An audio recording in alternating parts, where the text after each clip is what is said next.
Mr. Shehu, let's go straight into it. What do you think of the arrest of Mr. Tukur Mamu, publisher of Desert Herald and media advisor to Sheikh Ahmad Gumi? First, he was intercepted in Egypt on his way to Saudi Arabia and repatriated to Nigeria.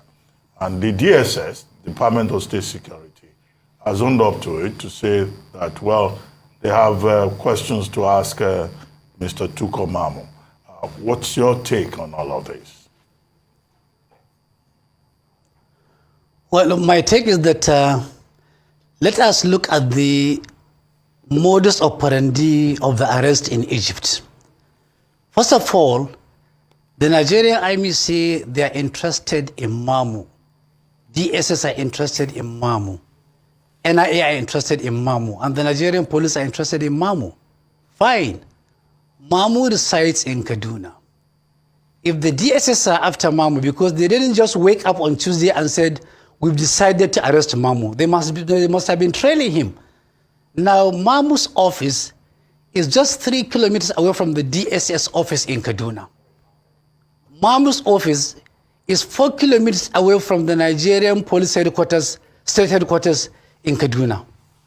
Mamu's office is 3.5 kilometers away from the Nigerian Defense Academy. Therefore, any of these agencies wanting to have Mamu arrested would have done that long ago. Why didn't they arrest Mamu in Kaduna in his office? Or send an invitation to Mamu to come for a chat? Or send him even a telephone call? They all have his telephone number. Call Mamu for a discussion, and then thereby they can arrest him. Why did they allow Mamu to travel? They could have also picked him on his way from Kaduna to Kano because they would have been tracking him. They didn't do that. They could have picked him from American International Airport, where all security agents are represented. They didn't do that. Why was it that until he left Nigeria, he left the lost shores of Nigeria, and they arrested him in Egypt? Now that is the modus operandi of security agencies worldwide. Let us go on memory lane. Number one, you may recall that Bojilan is a very popular politician in China. He rose from the local level, the lowest level in China's political structure, up to the Chinese Communist Party National Working Committee. He was also most probably a waiting president because of his influence, especially in mobilizing people. He was also very rich. But when there was a scandal in the Chinese Communist Party involving billions of naira, and he started to make noise, they didn't arrest Bojilan. The head of Chinese security agency has always been attending a meeting along with Bojilan, but they decided to allow Bojilan to board to Japan, and they arrested him there. That's number one. Number two, at a time when there was a crisis of wheat in India, there was a vocal voice called Vaj Rasratnam. He was staying in Delhi. Security agencies saw him as a threat. And they didn't arrest him in Delhi. Not until when he boarded to Pakistan, they arrested him in Pakistan.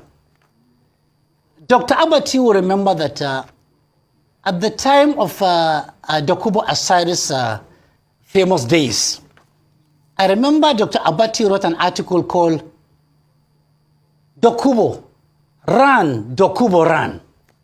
Because Dr. Abati saw how the security agencies were courting Asari. They were bringing him together. They were bringing him closer and closer. And I think Dr. Abati, out of wisdom, saw the danger, and he told Dokubo, run. Dokubo ran. Dokubo ran to Benin. He was arrested also in Benin. I can continue ad infinitum. You remember Mahmoud Mabub, the head of Palestinian arm wing. He was known to have been buying arms for self-defense in Israel. Everybody knew him. But instead of the Mossad arresting him inside Israel or at their airport, they followed him to Dubai and they assassinated him in a hotel. That is the modus operandi of most security agencies in the world. And the DSS are not an exception. So the first question is, Why the arrest in Egypt? Why not in Nigeria? I think they wanted to internationalize the crime, alleged crime. They wanted to dehumanize him. They wanted to harass him. They wanted to insult him. And maybe they wanted to paint him in a bad light, in red, blue, maroon colors that are uncomplimentary. I think that is my take for the start.